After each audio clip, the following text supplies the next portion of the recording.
audience, and myself included, that I invest all this time in the achievements of one character, and then I don't want to go on to another character because I don't want to like start doing all that achievement work again.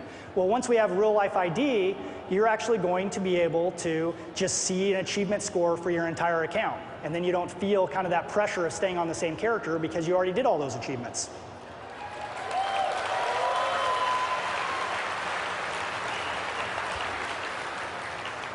And this one, I think, you guys may or may not see the value of this today, but I really, really believe that this might even be the most important point. Just imagine this. Imagine that you have, again, a lot of real-life friends within the games you play on Battle.net or within World of Warcraft. You're going to kind of add all those friends, kind of like you might do in something like Facebook. Now, the thing about Blizzard is, we don't always release a lot of games like every year. So something might happen where you might come and play StarCraft 2, play the game for something like 6 months, and then, go and play some other games, which, by the way, is fine with me. It's okay if you want to play games that aren't Blizzard for a while, because I know you're coming back. But, imagine like a year later or something, you come back and play Diablo 3. Well, what's going to happen is all your real-life friends that you made back in Star 2 or in World of Warcraft, you're going to instantly know which one of those are playing Diablo 3, and you can start reestablishing those friendships and immediately start playing with them and have a friends network right from the beginning of the game. You don't have to start it from scratch.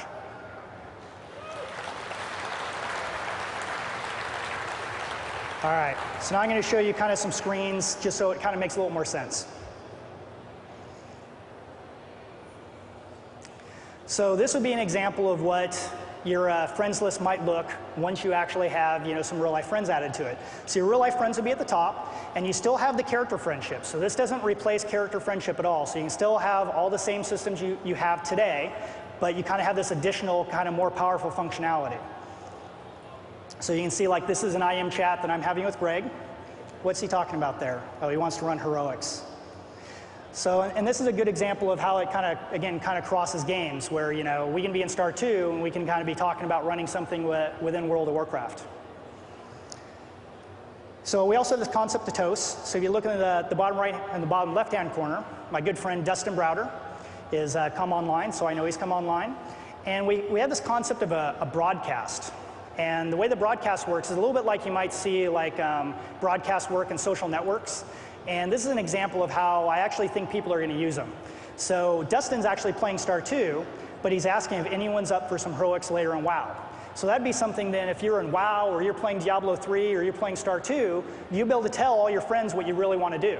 So because I think one of the things that's going to happen with World of Warcraft guilds, StarCraft 2 is going to come out, and a whole bunch of your guild mates are going to be playing Star 2 here and there.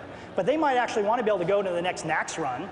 But this is a way that they can actually tell you that, but still stay on the service and play Star 2 for a while waiting for the guild raid to start.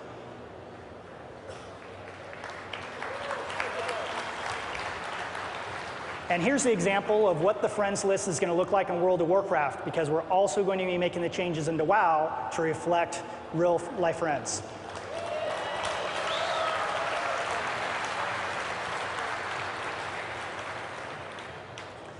All right, so we're almost to the end. We're getting there. So just a few other points I want to make about Real ID. This is additional functionality on top of character friendships. So again, this is, we're not taking anything away. Any of the way things work today in WoW, the character friends list is going to work the same way in Star 2 as it does in WoW, so you'll be able to do all that. Because really this new feature is only for the people that are your real life friends. So if you're not comfortable, that's fine because, and also the real life friends are mutual. So it's going to work a little bit different than WoW. I can't just add you to my friends list. I'm going to send you an invite saying, hey, I'm real life friends with you, and then you have to accept that. So again, kind of taking a page out of the social networking sites. Privacy options, parental controls will be there. We realize that with a feature like this, we have to have a lot more privacy and parental control options. So that's something we're totally adding to the service. Make sure that you have plenty of different kind of knobs and dials to make sure that, really you choose what information you want to share with your friends. And that's really important. We want you to have those real life friendships, but we realize that some of those real life friendships are just acquaintance level. Some might be, just guild mates. Some may be your sister, mom, or best friend or something. So we want to make sure that that's reflected in the service too. Oh yeah, there is one more thing I want to talk about. No, I'm not going to talk about the beta. Sorry. But it's cool. Just wait. No booze. All right. So I want to talk a little about the custom map community, because it's something that we haven't really talked a lot about in previous panels, previous discussions. So, and this is just out of curiosity, how many people here play custom games like Defense of the Ancients?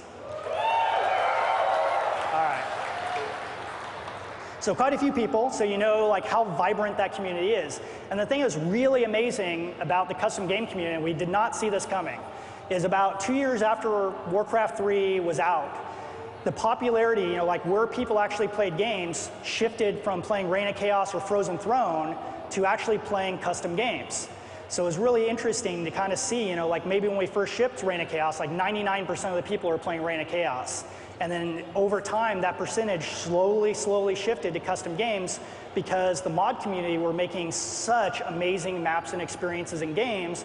So it was almost like your own game service, you know, because as you got bored with Reign of Chaos, maybe you start playing Hero Arena maps, or you might start playing Tower Defense maps, you might play Defense in the Ancients, and it just was this kind of great way to add longevity to the game. So the StarCraft 2 editor is going to be more powerful than the Warcraft 3 one. That's something we want to make sure we enable the mod community to even do more stuff. And oh, I totally brain farted and I forgot when the next panel is, but I know that the Star 2 panel that Dustin's doing, they're going to actually show some features from the editor. So if there's any map makers in the audience, make sure that you check that out because they were going to talk a little more in depth about the editor itself. But you know, we've kind of always taken this tact on the RTS games to have really powerful editors that are really easy to use. And the editors that we put out there, it really is the tool that we use to build the campaign. So there really isn't going to be that much that anything that we do, you should be able to do within the editor too. Plus a lot more. There's actually a lot of things we added to the editor intentionally just to make sure that even functionality we don't need, like things like items, because we don't really need a whole item system within Star 2, but we still want to make sure that that functionality was in there so that people would be able to make really cool maps with it. And then we also have this concept called map publishing.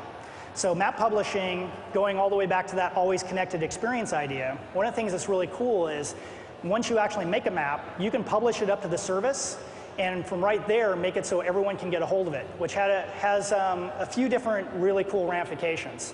One thing is, you can download maps without having to join a game, so you don't have to have that Dota getting kicked experience all the time. Another thing that's really cool about it is when you actually pull up a list of all the different maps, it doesn't have to be maps that are just on your local drive. You can actually browse all the maps on the service. You don't have to wait to see just which games are open or anything like that. You'll be able to see all the maps that are actually currently up on Battle.net, everything that's been published. So that'll also be a really, really cool feature. And then the big thing I want to talk about is something that is a little bit further in the future. And when I say the future, what I really mean is not at the launch of StarCraft 2. So even though I know we've already put StarCraft 2 into the next year, but I want to make sure that I got up here and talked about some of the things that we're doing for the mod community that's going to be even beyond the launch of it. So we have this concept of the StarCraft 2 marketplace. And again, kind of if you look at Warcraft 3, it was really, really difficult to find maps and really kind of find out what's out there. The only thing you really had was the open game list, and as I kind of illustrated early on, that open game list might only display 12 different versions of Dota. So we want to have this big marketplace area where you can actually see all the different maps and make it easy to browse, and then we want to have kind of this concept of ratings, allow you to comment on the maps. So really the whole community that's playing all these maps, you'll be able to see all the maps that are up there. They'll be rated by popularity, they'll be rated by like a star system, and you'll be able to browse them however you want. You'll be able to search for maps, all those sorts of things. And then the really big thing is we're going to have this concept of free maps and premium maps. So there's going to be plenty of cool free maps out there still, but also you're going to be able to have maps up there that are for pay. And the portion of the revenue is going to go to the map creator. So if you make a really cool map with all original content that's awesome, you can put it up onto the service and actually make money on your map.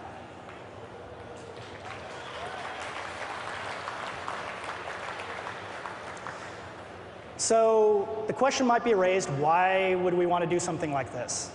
And it really is aimed at making just this awesome, awesome map community, because we've looked at like other different gaming communities out there, and one of the things that we thought was really interesting, if you looked at what happens when people actually have a budget, look at the sorts of things they can create.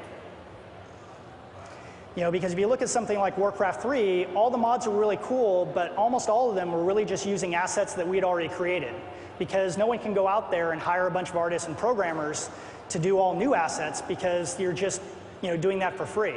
But imagine again what could happen if you could hire like a small dev team and do basically a game using StarCraft 2 almost like your engine. And then we really feel like it's going to create a much, much larger selection of content for players. You know, we think there's going to be a lot of maps out there going to be single-player maps. We think there'll be multiplayer, and of course, all the different genres. You know, if you think about like genres that we all take for granted, you know, things like, you know, RPG maps, hero arenas, tower defense, those are genres that didn't exist really before. Well, obviously RPGs did, but you know, the tower defense maps came out of the Warcraft 3 community. You know, now you see tower defense, you know, on the PlayStation Store, and you see like, you know, like things like Plants vs. Zombies that are coming out, and all that really had its origin point within the Warcraft 3 community. So we're really hoping to see that what new genres are going to be created within StarCraft 2, especially when people actually can have a budget to do it with. And again, we really feel like it'll add greatly to the longevity of the game and to the service itself. You know, if we do our jobs and give you a fantastic editor, then you know, all the map creators will be able to do their jobs and really keep this community going for the next, you know, 10, 20 years. I don't know how long. And you know, the most important thing is we've seen like other services out there doing things like this. So we want to make sure that the best amateur game designers out there are making maps for StarCraft 2 and not necessarily making stuff for Kongregate or Steam or something like that. So last thoughts. I want to make sure that you guys realize that we totally intend for there to be a lot of free content. You know, a good example is the iPhone App Store. There's a lot of great free apps up there. And you know, if you think about it like this, you know, something like Defense in the Ancients, I would think would still end up being a free map because it doesn't really have a lot of original content. So it's really trying to add a layer of super professional content on top of that. And you know, really popular maps, things that really rise to the top, we'll be able to identify those from the Blizzard standpoint, and then we could add things like automated matchmaking or achievements to them. And then, of course, really important, map creators get rewarded for their work. And this is something that, you know, we've been so fortunate over the years to be able to have such a great mod community that creates so much great content for our games. So this is really an opportunity for them to also share in the rewards of our success.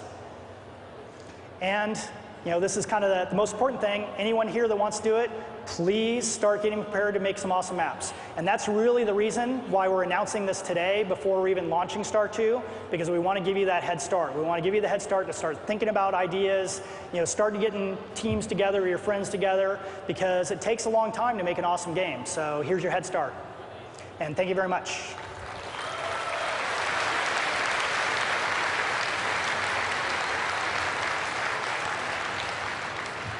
So we have about 15 minutes for questions, so if anybody wants to line up and ask questions about any stuff, we're happy to take them.